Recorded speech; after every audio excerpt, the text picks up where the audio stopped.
Doctor সাহেব আমার কোমরের সেই বেদনা ডাক্তার সাহেব, চিকিৎসা দেন ডাক্তার সাহেব, আমি হুইল চেয়ার থেকে উঠতেই পারছি না। বুঝছি, তো এটা কেঙ্কা করে হলো আপনার এই কোমরের বেদনা?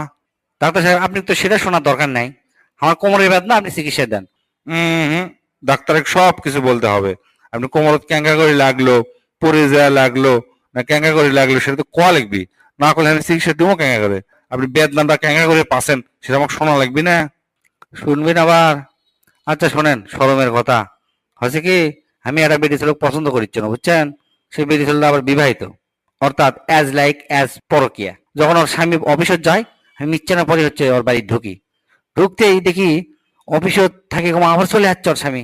আমি হুড়মুড় করে আমি দরজার চিপাতে লুকাইছি, লুকানোর পর দেখি ক্যাঙ্কা করবেন আমাকে দেখতে পারছে।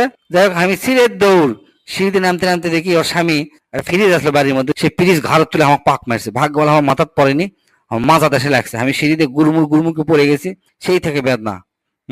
এটা অ্যাজ লাইক অ্যাজ পরকিয়া লয়, এটা হচ্ছে ডাইরেক্ট পরকিয়া। এল্লা কাম তো করা যাবে না, এটা চরম অন্যায়। যাই হোক আমি আপনাকে ওষুধ লিখে দিচ্ছি, আর এটা নিয়মিত খাবেন, আর ভুলেও এল্লা কাম করবেন না, মানুষের সম্পদে কখনো হাত দিবেন না, ঠিক আছে? আপনার আবার কি হচ্ছে কোন? ডাক্তার সাহেব আমার কোমরের সেই বেদনা ডাক্তার সাহেব, না চিকিৎসা দেন। কি ব্যাপার, আজ খালি তোমার কোমরের বেদনাই আসছে?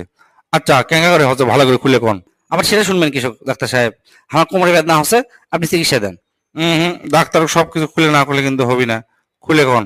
শুনবেন আবার? আচ্ছা শোনেন, হচ্ছে কি আমি একটা বেটি ছেলের সাথে পরকিয়া করিচ্ছ না বুঝছেন, তো করতে করতে হচ্ছে কি একটা দরজা টক টক টক টক করছে, আমি কি রে ওর স্বামী এলো নাকি, আমি হুড়মুড়কে ফ্রিজের মধ্যে লুকাইছি, ফ্রিজের ভিতরে সব শোনা যাচ্ছে, দেখি ওর স্বামী লয়, ওর আর একটা প্রেমিক চলে যাচ্ছে, আমার মন মেজাজ তো সেই খারাপ, তাও কিছু করো না, দাঁত কিটমিট করে আমি ফ্রিজের মধ্যে লুকে থাকলো।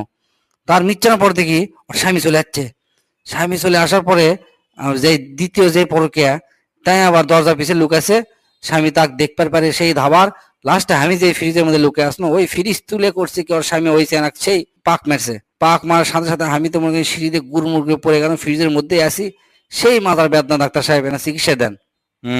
এল্লা করছেন তাহলে? শোনেন, আমি এই যে প্রেসক্রিপশন লিখে দিন, ভুলে আর এল্লা কাম করবেন না, এলা চরম অন্যায়। ঠিক মতো ওষুধ খান, যান। আচ্ছা কারণ আপনার কি সমস্যা শুনি? ডাক্তার সাহেব আমার সেই মাথার বেদনা ডাক্তার সাহেব। কি ব্যাপার, সব খালি মাথার বেদনা, ঘটনা কি? সে কথা আর কই না ডাক্তার সাহেব, আমার তো দুঃখের কপাল, আমার বউ হচ্ছে চরম ডিস্টার্ব। আমার বউ করছে কি, আমি যখন অফিসে যাই আরেকজনের সাথে প্রেম করে, তাক ডাকে লিয়াচ্ছে, তো ডাকে লিয়ে আসার পরে আমি ধরবে পারছি, ফ্রিজ তুলে পাক মারছি, ওই যে ভারী ফ্রিজ তুলবার যা মাথাত এমন বেদনা, সেই বেদনায় আমি আর উঠতে পারছি না ডাক্তার সাহেব, চিকিৎসা দেন।